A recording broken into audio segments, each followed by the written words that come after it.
San José es un personaje muy especial en la Biblia. Le podríamos decir el mudo de la película. Es personaje famoso y no dice ni una palabra en la Biblia. Él habla con su actuar, siempre al servicio de Jesús y de la Virgen María. El Señor le habla a José por medio de los sueños. Es uno de los que tiene más sueños reveladores.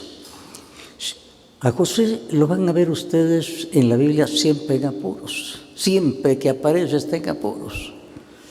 Cuando es novio y está por casarse en el tiempo establecido, resulta que de parte de Dios viene un ángel y le dice: mira, vas a tener un hijo, pero primero tienes que llevarte a María, tu novia, a la casa. Lo que en ella ha sucedido es por obra del Espíritu Santo. Ella va a tener un hijo, Dios solo le dice que es varón, y tú como papá le vas a poner el nombre de Jesús, que quiere decir Salvador, porque Él viene para salvar a los hombres. Ya se pueden imaginar ustedes el susto de aquel hombre. Primero, el problema que tuvo. En un pueblo chiquito, de pronto su novia resulta embarazada. No tiene él ninguna explicación. Él quería irse de ese pueblo, porque si no, tenía que acusarla ante las autoridades y la pena era que la mataban a pedradas en la calle. Ese hombre está angustiado y es por eso que Dios espera el sueño para hablarle y revelarle lo que ha pasado. Ahora, él siempre está en problemas. Aquí aparece y aparece en problemas el pobre. ¿Qué problema más grande?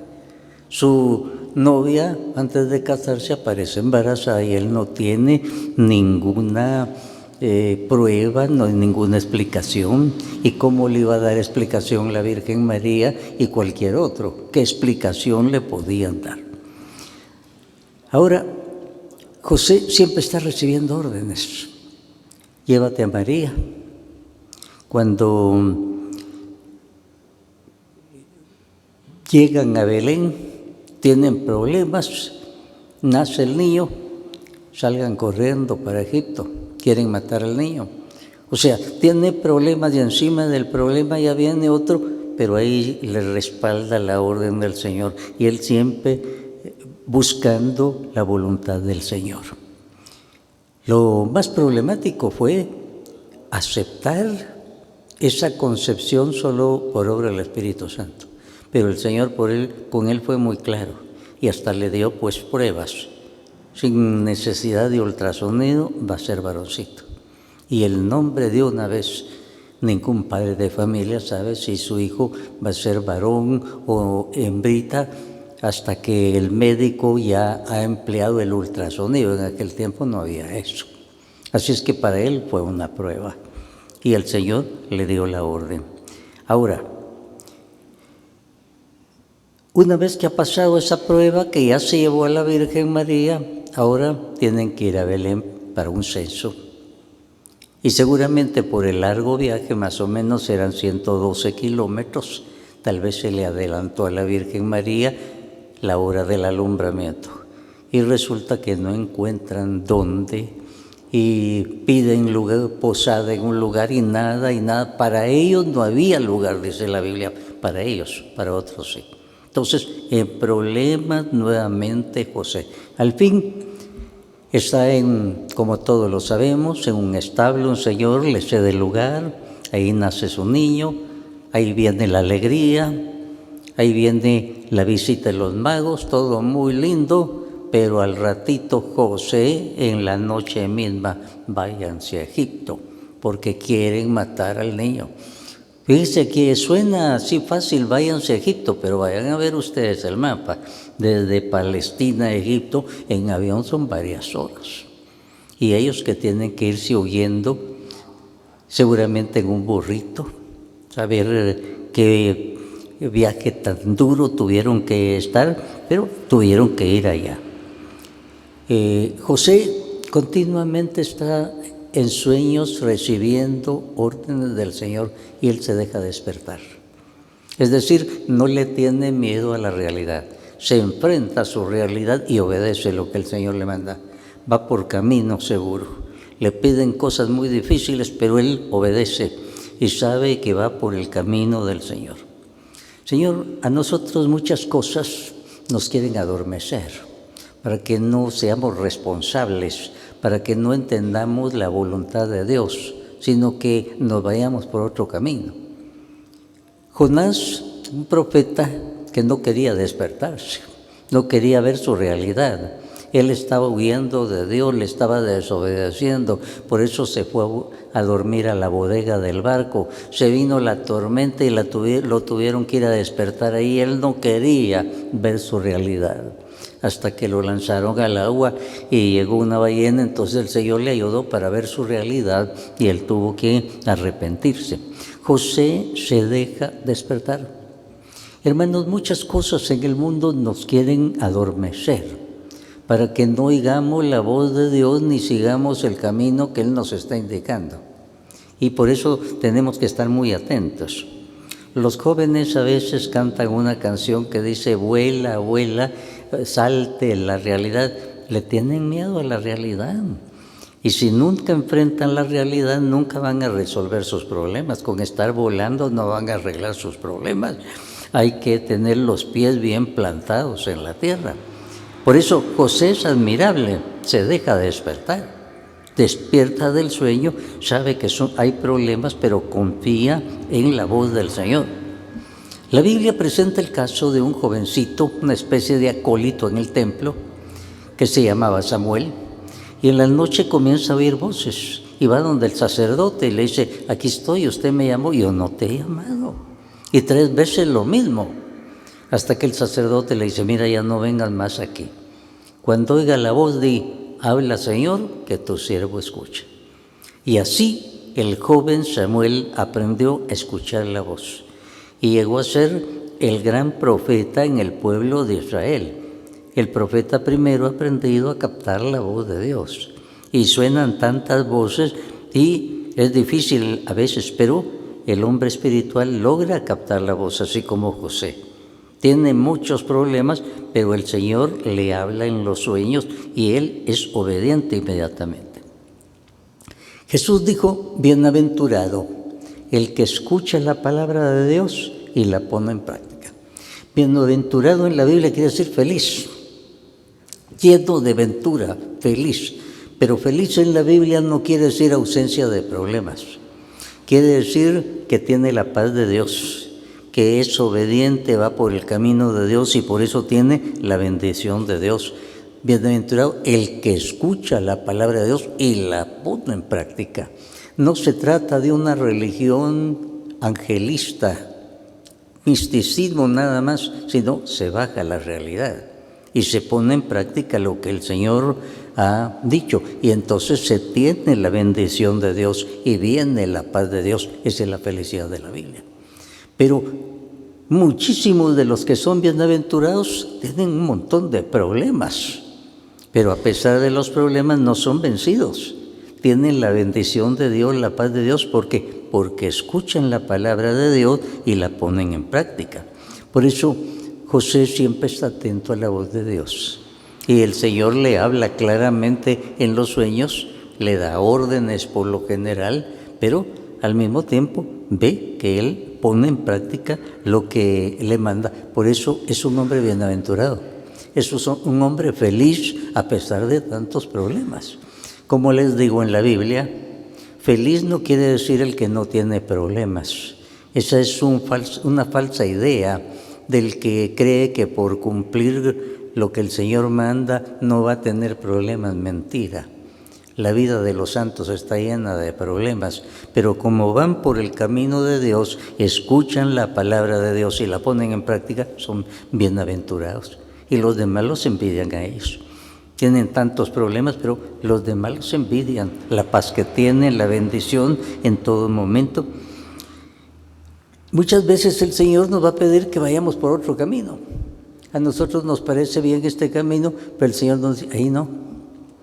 Cuando después de más o menos un año el Señor le dijo, José, vuelve ya a Palestina nuevamente, vuelve.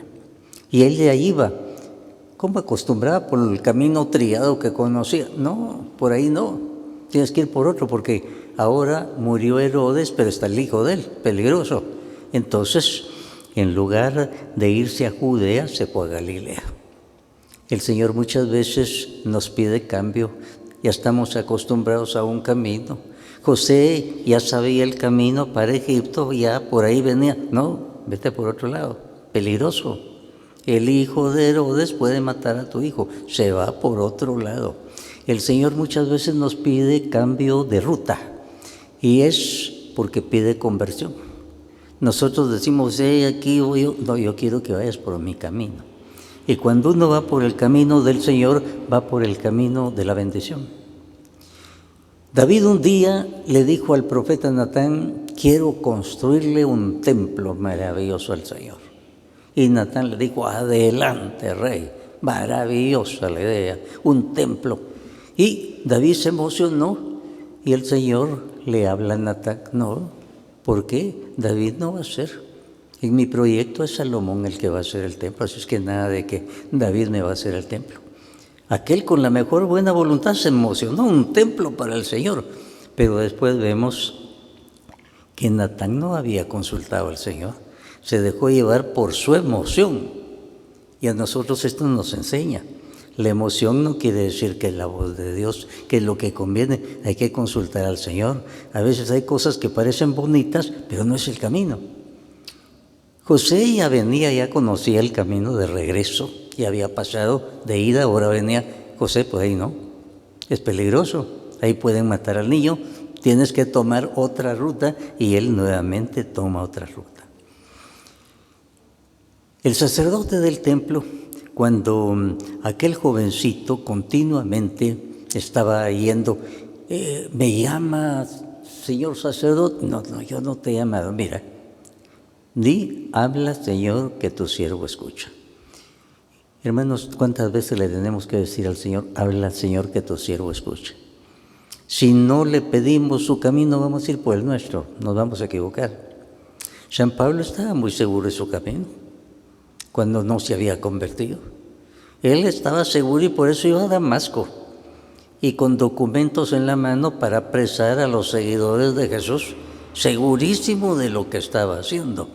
Hasta que el Señor lo hace caer, lo deja ciego, y entonces es cuando Pablo va a decir, Señor, ¿qué quieres que haga? Antes no lo había dicho, sino el Señor le hubiera contestado. Él iba por su camino, a él le parecía lo mejor, destruir el nombre de Jesús y destruir a los cristianos. Y resulta que era el camino equivocado, y por eso el Señor lo tiene que derrotar. Y cae y queda ciego, y entonces, Señor, ¿qué quieres que haga? Y es lo que tantas veces nosotros debemos preguntar. Hay otro camino que el Señor nos está pidiendo. La primera orden que el Señor le dio a José. Ya se puede imaginar aquel novio torturado, le preguntarían en su pueblo, José, ¿y qué pasó? Y él no tenía ninguna respuesta. Sus padres le preguntarían, José, ¿y qué pasó? Y él no tenía ninguna respuesta. Y por eso en el sueño el Señor, lo primero que le dice, José, no temas, es la palabra de orden del Señor. Lo que ha sucedido en María es por obra del Espíritu Santo, tómala y llévala a tu casa. Y además, el niño que va a nacer, tú le vas a poner el nombre de Jesús. El Padre le ha encargado de poner el nombre. Y lo vas a llamar Jesús. De una vez le dan el nombre, que quiere decir Salvador, porque viene para salvar a los hombres de sus pecados. Entonces, no temas, fue lo primero que le dijo el Señor. A todos los grandes servidores en la Biblia, el Señor les tiene que decir, no tengan miedo, porque a todos les da miedo. Cuando el Señor llama a Moisés y le dice, tienes que volver a Egipto, y yo a Egipto no vuelvo, si ahí me quieren matar, hay pena de muerte contra mí, tienes que volver a Egipto. Y al fin el Señor lo convence y vuelve a Egipto, pero no quería. No temas, Moisés, yo te voy a dar un bastón. Ya vas a ver lo que vas a hacer con este bastón. Era el símbolo del poder que el Señor le daba. No temas. Lo mismo pasó con Gedeón. Gedeón era un acomplejado. Y de pronto el Señor lo va llevando para que sea el jefe del ejército. Y aquel acomplejado no se atrevía, pero comenzó a confiar en la voluntad del Señor. El Señor le decía, no temas. Al profeta Elías también el Señor le dice, no temas. Cuando el Señor nos envía por un lugar, Él no quiere que vayamos con miedo, porque entonces no vamos seguros de lo que el Señor nos ha dicho. Si Él nos dice algo, nos pide algo, Él nos respalda. Él no quiere que vayamos con miedo. El tener temor exagerado es desconfianza en Dios, porque Él nos ha dicho, yo estoy contigo todos los días hasta el fin del mundo, no temas, yo te envío. Como les digo, muchas veces si nos dejamos invadir por el miedo, por el temor, resulta que estamos desobedeciendo al Señor. Él dijo, busquen primero el reino de Dios y su justicia. Lo demás se les va a dar por añadidura. ¿Qué significa? De lo demás me encargo yo. Vete por el reino de Dios. ¿Qué es el reino de Dios? Que reine en nosotros, que hagamos su voluntad. En el Padre Nuestro nosotros decimos, venga tu reino, hágase tu voluntad. Cuando estamos haciendo la voluntad que el Señor nos pidió, damos por el camino de la bendición. Y Él nos dice, no tengan miedo, yo voy con ustedes. Busquen primero el reino de Dios y su justicia, lo demás se les va a dar por añadidura. ¿Y cómo buscar el reino de Dios y su justicia? La palabra de Dios. El Señor continuamente nos está hablando. No espere usted que a través de sueños nada más le esté hablando el Señor. Lo de José fue un caso especialísimo, un carisma especial. A través de los sueños le va a hablar. A José de Egipto también, a través de los sueños va a hablar. A nosotros alguna vez, a través del sueño, el Señor nos hace ver lo que tenemos en la subconsciencia que nos da miedo o que tenemos que arreglar. A través de los sueños, naturalmente, el Señor nos está hablando y quiere que aprendamos a oír y a preguntarle en la oración, si ese es el camino. Porque el Señor en la palabra de Dios ya nos dijo, mira, tú tu vida la puedes construir sobre arena movediza, según los criterios del mundo. Para ser feliz, tú puedes construir sobre arena, poder, placer, pero puedes construir sobre la roca de mi palabra. Y entonces tu vida va a estar sobre la roca. La palabra de Dios para nosotros es la roca. El Señor nos dice, si construyes sobre la arena de los criterios del mundo, tu casa se va a venir abajo, te lo advierto. Tu casa puede ser muy bonita, todos los demás pueden decir, mire qué casa tan linda, yo quisiera tener una casa como esa, pero no ven que no tiene buenos fundamentos y entonces al primer temblor se va a venir abajo. En cambio, si construyes sobre la roca de mi palabra, tu casa está asegurada. Pero no nos dice, no vas a tener tormentas, no vas a tener huracanes, no vas a tener tsunami, vas a tener de todo lo que tienen los demás seres humanos, pero tu casa va a estar firme porque tiene mi bendición. Es lo que el Señor nos dice y nosotros queremos que Él nos diga. Y eso es buscar primero el reino de Dios y su justicia, lo demás va a venir por añadidura. En nuestra vida muchas veces encontramos casos muy difíciles y en esos casos difíciles hay que dejarse llevar por la voz del Señor, de nuestra conciencia, y el Señor sobre todo nos habla cuando somos gente de oración. Si José durante el sueño recibe órdenes del Señor, indicaciones precisas de lo que debe hacer, es porque es un hombre que también a través del sueño sigue hablando con Dios. Es un hombre espiritual y entonces durante el sueño sigue conectado con Dios. Por ejemplo,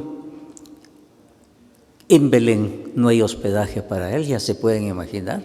Su esposa está por dar a luz, él es el padre de familia y no encuentra nada. Pero yo no me imagino que José se deje invadir por el temor, sino que busca y confía y algo le va a salir.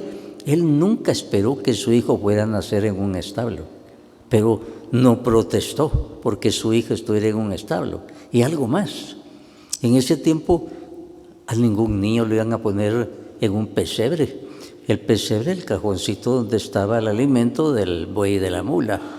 Ninguno iba a poner a su hijo en un pesebre. Pero José, como carpintero, dijo, esto me puede servir de cuna. Y arregló seguramente, y fue la señal que los ángeles le dieron a los pastores. Van a encontrar un niño en pañales y en un pesebre, y ese es el Salvador. Porque qué difícil era creer que iba a ser un Salvador aquel muchachito que lloraba como cualquier otro. Pero les dan una señal. En ese tiempo nadie nacía en un pesebre. Y el Salvador ahí estaba, y estaba en pañales. Y los pastorcitos creyeron firmemente y se encontraron con el Salvador. Piensen ustedes lo que le pasó a José cuando ya no era niño Jesús, sino era un adolescente, llegando a los 13 años. Y esta edad es muy interesante, porque a los 13 años entre los judíos se llegaba a la mayoría de edad religiosa. Por eso era el momento en que al adolescente le entregaban la Torá, los 5 primeros libros de la Escritura, y ya podía leer en público en la sinagoga. Era un acto muy importante. Había llegado a la mayoría de edad religiosa.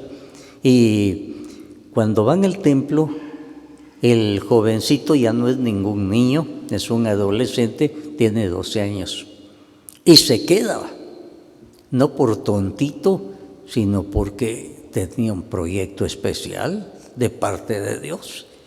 Y ya se pueden imaginar a la Virgen María y José en 3 días.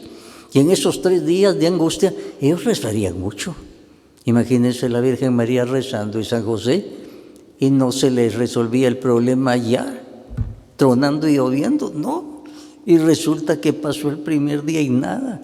¿Cómo rezaría la Virgen María y nada de que ahí iba a aparecer el niño? Segundo día y nada. Tercer día al fin. Van a encontrar al jovencito tranquilo en el templo, dialogando con los doctores de la ley, haciéndoles preguntas que a ellos los impresionaban, lo veían muy inteligente. La Virgen María no se aguantó. Hijo, ¿por qué nos hiciste esto? Tu padre angustiado y yo te buscábamos. Se refiere a José. José no dijo ni una palabra ni ahí. Le tocó a la Virgen María hablar en ese momento y regañar a Jesús. Tu padre angustiado y yo te buscábamos. José angustiado y rezando, pero el problema no se les resolvió en 2 por 3, pasaron 3 días. Tenía razón el anciano Simeón cuando llevaron a Jesús a presentarlo. A la Virgen María le dijo, este niño es signo de contradicción. A causa de eso una espada de dolor te va a atravesar el corazón, es decir, este niño te va a traer problemas. San José se habrá quedado en la luna. ¿Cómo es eso que este muchacho nos viene a decir ahora por qué me buscaban? No sabían que tengo que estar en las cosas de la casa de mi padre. ¿Qué quería decir eso? Él no se exaltó. La Virgen María tampoco. Dice que la Virgen María guardaba y meditaba estas cosas en su corazón. Vio que aquí había algo especial. Ella comenzó regañando a su hijo, pero después ya no dijo nada, que hay algo especial. Jesús se había quedado porque había un proyecto especial. Y en ese momento que él estaba llegando a la mayoría de edad religiosa, era como que les dijera, mire papá y mamá, antes que obedecer a ustedes le tengo que obedecer al Padre. Va a haber cosas difíciles, acostúmbrese a eso. Nadie sabe cómo y cuándo murió José, la Biblia no lo dice. Se piensa que José murió después de que el niño, que Jesús adolescente, fue hallado en el templo. Pasado ese tiempo volvieron a su casa y después murió. Más o menos el jovencito tendría 13 años y José ya no se habla de él en la Biblia. Seguramente ya había cumplido su misión. El jovencito había llegado a los 13 años, mayoría de edad, religiosa, espiritual, ahora ya lo llamaban, tenía que salir de escena, para eso lo llamaron. Él acepta aquel papel tan difícil como hermano de la Virgen María nada más. Y por eso es bienaventurado. Él cumple lo que Dios manda y por eso se cumple bienaventurado el que escucha la palabra de Dios y la pone en práctica. José continuamente está escuchando a Dios que le habla a través de los sueños, de las circunstancias y pone en práctica. Hermanos, ese es el ejemplo de José. Queremos ser bienaventurados, escuchemos la palabra de Dios y pongámosla en práctica y vamos a tener la bendición que tuvo José. Que así sea para todos nosotros.